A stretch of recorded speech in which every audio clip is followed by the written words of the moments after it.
Well, this is Dr. Stan here at the Genesis Communication Network, coming to from the hills overlooking beautiful and picturesque Monterey Bay, and bringing you the news behind the news, the story behind the story.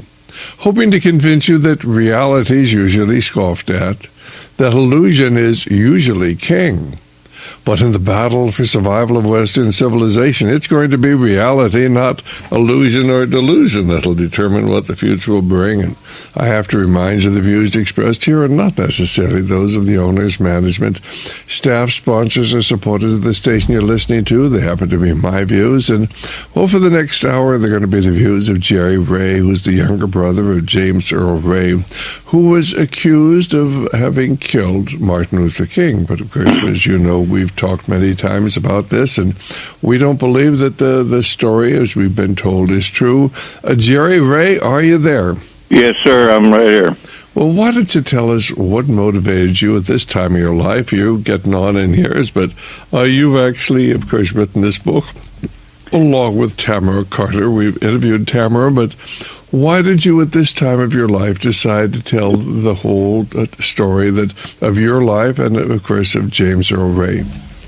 Well, I started on this book back in when James Earl was sick in '97, and I wanted to get the truth out. And I can't do anything for James now because he's dead, or I can't do anything for Dr. King because he's dead, but I can still try to get the truth out. And when I did, I wrote a complete book, a truth book. A lot of things makes me look bad in there, but I just have to tell it like it is. And if you've seen the book or read the book, Memoir of Injustice, you'll know that I don't paint a pretty picture of myself or my family or nobody. I just tell it like it is.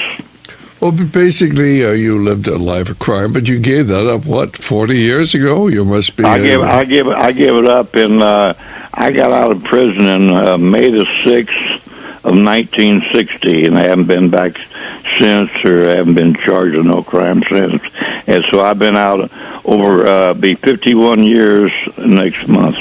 All right, you were very objective about the things that you did, but you came from a family, you know, where there were a lot of bitterness, and your dad had been in prison, but your dad got his life straightened out as well, didn't he?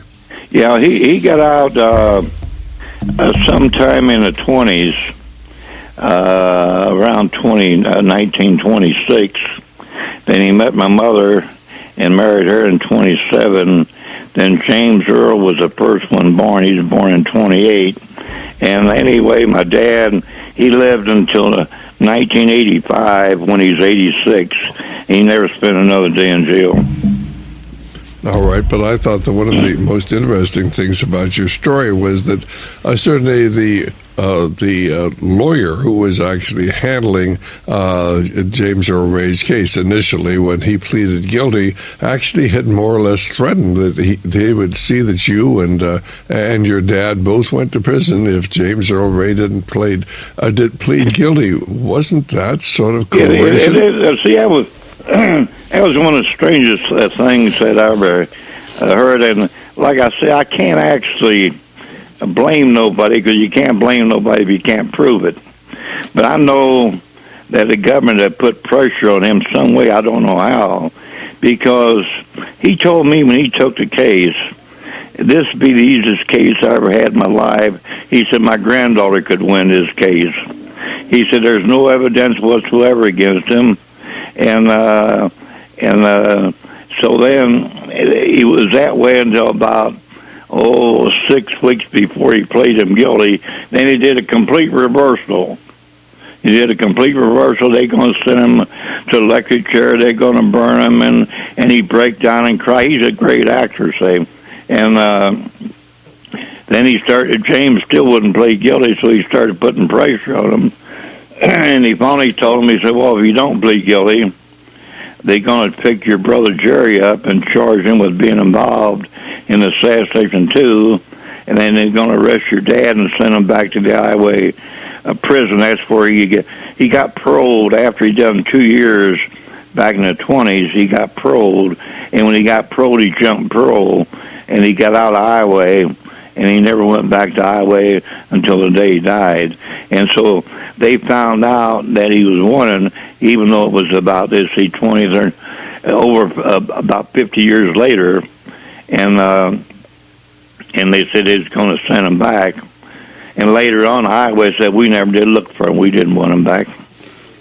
Well, I thought that was very interesting. Basically, of course, the case, and you can correct me if I'm wrong, but the case against your brother really depended upon the testimony of a drunk who claimed that he saw James in the hallway there, the building across from where Martin Luther King was assassinated. He saw him carrying a package that said he could have contained the gun, but the man was a drunk. He obviously, according to his wife, he was actually stone cold drunk that day. He didn't see anything at all.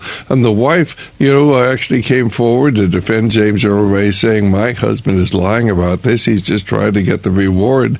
And the interesting thing was that they arrested her and they put her in a mental prison. And how long was she in a mental hospital? She was in there until the truth?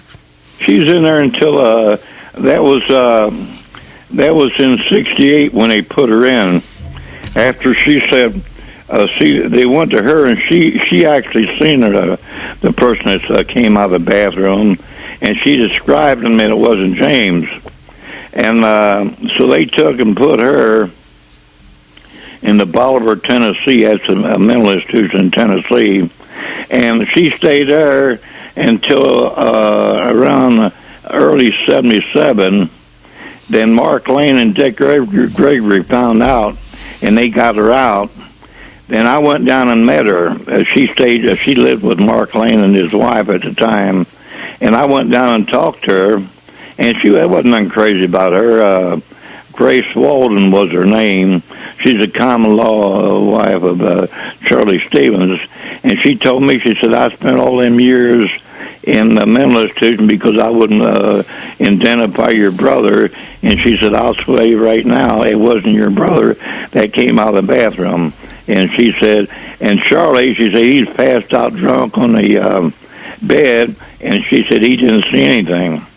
Basically, of course, it's very disconcerting for the average American to realize that they use our psychiatric hospitals sometimes to put sane people in there who have evidence that they don't want known, and these people work together. And most of the people in our country are great, but there's a small contingent who are behind the assassination of Martin Luther King. They wanted to get rid of him. I think it was because he, of course, was opposing the Vietnam War, and they wanted to continue killing our boys over there for another 6 years or so.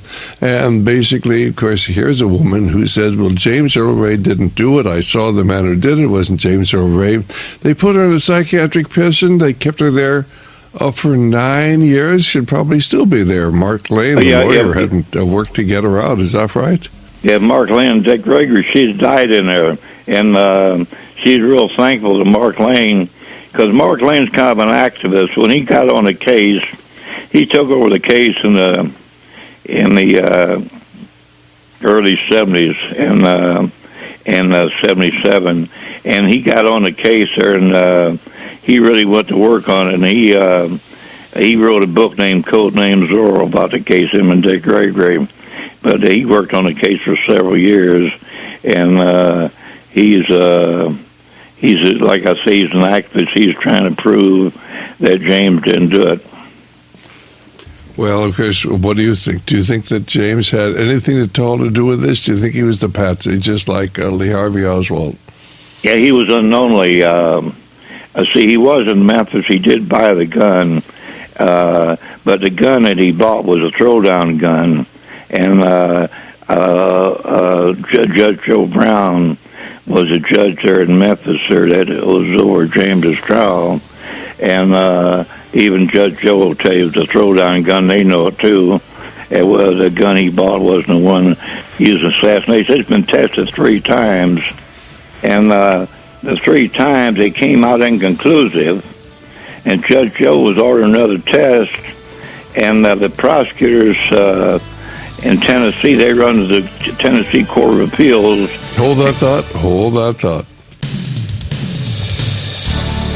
Well, Dr. Stan here at the Genesis Communication Network. Our guest is James Earl Ray's brother. This is Jerry Ray, and he's telling us this amazing story. It really is an amazing book. It's called A Memoir of Injustice, and it basically quotes a number of the judges who were involved, who heard the evidence, and there really was no evidence at all against James Earl Ray.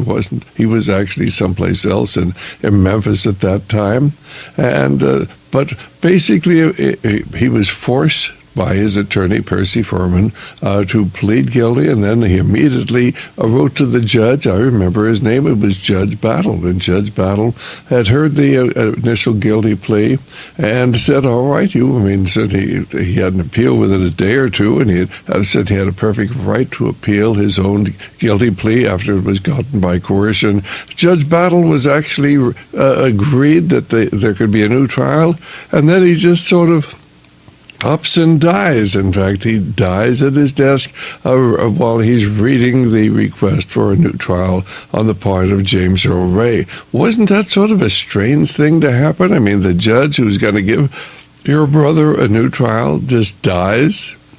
Yeah, that was kind of strange. He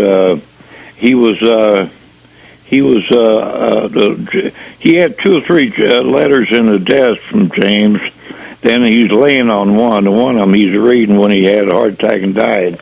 And it says in the law book that if a judge dies or is found insane before 30 days, within 30 days of a guilty plea or a trial or anything, that a trial is automatic. And the headlines in the Nashville Tennessean when he died was that James Earl Ray will get a trial. And Tennessee courts, they broke the law. They went against their own law and ruled against him for a trial. And basically, of course, the one thing they didn't want a trial, the one thing they didn't want to get him is putting on the stand and telling what really had happened. The last thing they wanted to know was that James Earl Ray was a patsy, and this was a government hit. In fact, there was eventually a trial was held, but of course, James wasn't there. But certainly this was the trial that was actually put on by at the behest of the Martin Luther King's family. Would you like to talk about that, about William Pepper, who actually certainly brought the case against Lloyd Jowers? What was that all about, and what did the jury come up with when they actually heard the evidence of what happened?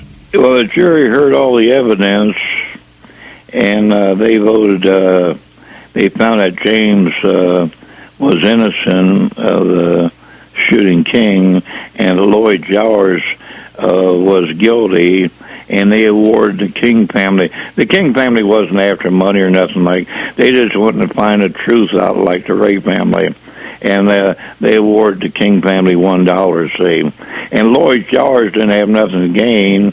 He didn't testify. He's too sick. He was almost on his deathbed at the trial time, and they found him guilty, and they awarded the King family $1. I met Dexter several times, and I met Coretta, and they're all behind James getting a trial because they said the main thing about that civil trial was to show that James was innocent. And I wrote the book and dedicated it to James Earl Ray and Dr. Martin Luther King, because they're both innocent victims of the conspiracy to it killed King. It actually killed them both.